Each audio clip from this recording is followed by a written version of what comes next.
Assalamualaikum warahmatullahi wabarakatuh kepada semua rakan media sosial saya, Facebook dan juga YouTube. Jadi saya pun dah tak ada Instagram, saya cuma ada dua saja media sosial saya sekarang ni, iaitu Facebook dan juga Instagram. Itulah medium saya untuk saya sampaikan dakwah saya dan juga saya sampaikan nasihat saya untuk diri saya juga dan kepada mereka yang berminat untuk orang kata mendengar sedikit intipati ataupun untuk mendapat sedikit ilmu daripada saya. Jadi tuan-tuan dan puan-puan yang dirahmati Allah SWT sekalian, jadi selagi saya mengucapkan ribuan terima kasih kepada anda semua kerana sudi subscribe channel saya, sudi menonton dan sudi mendengar celoteh saya. Orang kata video yang saya buat ni ataupun YouTube yang saya buat ni bukan sekadar orang kata sekadar suka-suka ataupun hobi, tapi sekadar niat saya untuk berdakwah. Jadi mungkin video yang saya buat ni ataupun video-video sebelum ni mungkin boleh jadikan sebagai satu rujukan, nasihat dan sebagainya. Sebab kebanyakannya banyak yang video-video yang saya post dekat dalam media sosial ni ataupun dalam YouTube ni adalah berkaitan dengan motivasi, hukum, perkahwinan, bab solat, bab seharian kita dalam kehidupan kita dan juga bab masakan lah. Jadi tidak ada orang kata mengkritik ataupun menghina orang, sebab saya tak suka mengkritik ataupun menghina orang. Cuma saya memberi pandangan dan juga pendapat dari segi sudut agama. Tuan-tuan dan puan-puan yang dirahmati Allah Ta'ala sekalian. Jadi untuk tidak membuang masa lagi, saya mengajak tuan-tuan untuk mendengar celoteh saya ataupun mendengar tips saya. Ada 4 tips yang saya share kat ini, yang saya kupas kat sini, isu berkaitan dengan panas baran. Saya tahu dalam diri masing-masing ada sifat panas baran. Sifat orang kata nak marah, nak memukul orang, nak menghina orang, mengeji orang. Tapi berhati-hati, saya pesan kepada anda semua, jangan gunakan kekerasan ataupun gunakan sifat panas baran kita untuk menulis sesuatu yang bukan-bukan, menggunakan hawa nafsu kita. Wala yantiku anil hawa. Nabi tidak menggunakan hawa nafsu untuk berkata-kata, tapi Nabi menggunakan iaitu ayat Quran dan juga hadis-hadis daripada Allah Ta'ala yang disampaikan melalui perantaraan malaikat Jibril. Dia tak berkata-kata macam kita hawa nafsu.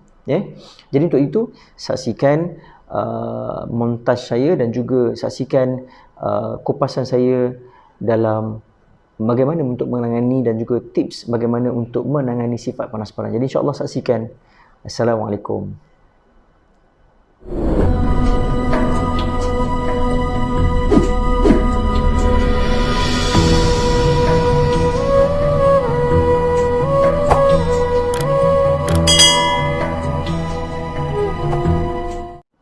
Assalamualaikum warahmatullahi wabarakatuh kepada sidang penonton dan juga para sahabat yang dirahmati Allah SWT sekalian. Jadi alhamdulillah, syukur kita ke hadrat Allah SWT. Hari ini saya nak kupas berkaitan dengan isu iaitu sifat amarah ataupun sifat panas baran. Tuan-tuan dan puan-puan yang dirahmati Allah SWT sekalian, dalam satu hadis Nabi SAW dalam riwayat Bukhari dan juga Muslim, iaitu iblis ni ataupun syaitan ni dia akan menyusup masuk dalam sifat ataupun diri manusia ni melalui aliran darah. Ini dalam satu hadis Nabi dalam Sahih Bukhari dan juga riwayat Muslim. Tuan-tuan dan puan-puan yang dirahmati Allah SWT sekalian, kadang-kadang kita sendiri pun tak dapat nak mengawal sifat panas baran kita. Sifat panas baran ni sebenarnya tuan-tuan, bila kita rasa panas ni, degupan jantung kita akan jadi laju, sifat kita akan agresif dan otot kita mula akan mengembang dan juga kita akan jadi laju. Dan pada ketika itulah iblis akan membisikkan sesuatu dalam telinga kita ataupun di tepi telinga kita, berkata kita tengah marah dan juga sifat tu makin melampau-lampau, ditambah lagi api oleh iblis. Sifat iblis tu api dan juga kita tengah marah tadi pun api. Tuan-tuan dan perempuan yang dirahmati Allah SWT, mungkin ada sedikit sifat ni dalam diri kita dan ada setengah orang sifat ni banyak, dan ada sifat dalam diri manusia ni penuh dengan sifat panas baran dan juga sifat amarah. Tuan-tuan dan perempuan yang dirahmati Allah SWT sekalian, mari sama-sama bersama dengan saya kita tengok ada 4 tips bagaimana untuk kita mengelakkan, bagaimana untuk kita menjauhkan diri kita daripada penyakit panas baran ni. Tuan-tuan dan perempuan yang dirahmati Allah SWT sekalian, yang pertama sekali, tuan-tuan dan perempuan yang dirahmati Allah SWT sekalian, dan yang pertama sekali tuan-tuan, untuk meredakan sifat panas baran ni, kita kena baca istiazah dan juga ta'awuz. Apa dia ta'awuz ni ataupun istiazah ni? Iaitu menyebut perkataan ataupun kalimah a'udzubillahi minasyaitonirrajim. Ya Allah, aku berlindung daripada syaitan yang direjam. Masya Allah. Tuan-tuan, iblis ni bersifat api. Bila mana kalau kita baca a'udzubillahi minasyaitonirrajim, maka iblis ni akan lari daripada kita. Sebab apa? Sebab puncanya adalah sifat panas baran ni asalnya daripada diri kita sendiri. Dan juga ditambah pula oleh hasutan iblis tadi. Kadang-kadang berlaku cacian, makian, suami isteri memukul sesama mereka, kawan-kawan bergaduh, berpecah belah di antara mereka, dan juga ada yang sanggup berbunuh-bunuhan kerana sifat panas baran ni ada pada diri masing-masing. Masya Allah. Wa'auzubillah min zalik. Dan yang kedua pula dalam satu hadis Nabi SAW, riwayat Ibnu Majah yang berbunyi, maka sesiapa yang beriman kepada Allah dan hari kiamat, maka hendaklah dia diam dan berkata-kata dengan baik. Masya Allah tuan-tuan. Sesungguhnya bila mana kalau kita pause ataupun kita stop ataupun kita tidak bercakap, tidak berkata-kata ketika tengah marah, maka dia menyelamatkan kita daripada melakukan dosa besar. Oleh itu tuan-tuan dan para sahabat yang dirahmati Allah Ta'ala sekalian, jadi diamlah ketika bila mana kita tengah marah. Jangan kita berkata yang bukan-bukan, mencela yang bukan-bukan ataupun menulis dalam media sosial yang bukan-bukan, kerana ia menyakitkan hati semua orang dan menambahkan lagi dosa kita.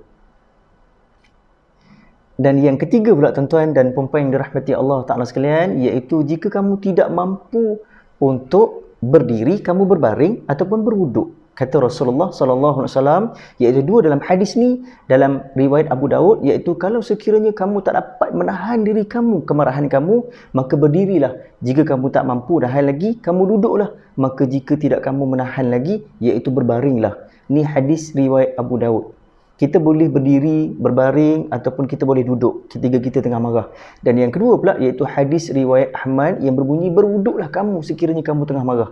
Tuan-tuan, iblis ataupun sifat marah tu api ataupun panas. Jadi kita gunakan air untuk menyejukkan kepanasan tadi. Dan tuan-tuan dan perempuan yang dirahmati Allah SWT sekalian, dan yang keempat, kita kena iktiraf diri kita sendiri, beringat bahawasanya dalam surah Ali Imran ayat 134 yang berbunyi, sesungguhnya Allah Ta'ala akan anugerahkan satu pahala yang paling besar kepada mereka yang bersabar dalam menahan kemarahannya. Tuan-tuan dan puan-puan yang dirahmati Allah Ta'ala sekalian, besar ganjaran bagi mereka yang menahan kesabaran sifat amarah dia. Kita nak marah tuan-tuan, kadang-kadang bila orang lalu depan kita, contoh bila kereta lalu, tergeser kereta kita, bercala sedikit, kita ada sifat amarah tuan-tuan. Mungkin kita nak marah orang tersebut, tapi tahan dan juga sabar, gunakan kaedah orang kata iaitu selotok dengan cara yang baik. Dan kadang-kadang kita nak marah sahabat, rakan sekerja kita yang tak dapat bantu kita untuk menguruskan kerja kita sendiri. Dan juga kadang-kadang kita marah pada anak-anak kita marah pada bos kita marah kepada rakan sekerja kita, ataupun kita marah pada suami dan isteri kita. Ada cara dan kaedah yang tertentu untuk kita lakukan.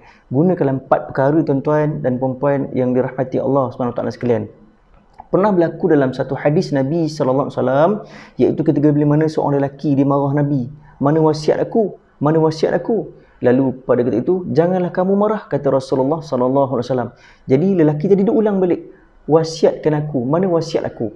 Lalu pada ketika itu, Nabi mengulang balik dengan ayat yang sama, janganlah kamu marah. Tuan-tuan, besar sangat impak ataupun implikasi bila mana kita menggunakan kekerasan ataupun kemarahan.